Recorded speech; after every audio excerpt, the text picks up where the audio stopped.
ও মা, এত রাত্রিবেলা আম কেন কাটছেন মা? কি এত রাত্রিবেলা কেন আম কাটছেন?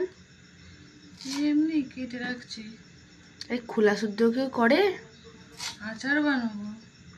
আচার? আচারে প্রথমবার শুনলাম খোলা শুদ্ধ হয়। প্রথমবার তোর মাই তো বানাচ্ছে খোলা শুদ্ধ, তাই জন্যই খোলা শুদ্ধ। খোলা শুদ্ধ আমার যে অনেক কেউ বানায়, আপনি প্রথমবার বানাচ্ছে? নিচেতে গেলে কি? সবই আম। ও, তবে তো রাত্রিবেলা কেন কাটছেন? সকালে তো কাটতে পারতেন। যখন টাইম হচ্ছে তখন কাটছে। সকালে টাইম নেই। হুম, বাপরে কি শক্ত দেখ। বাবা রে বাবা, আর হবে না।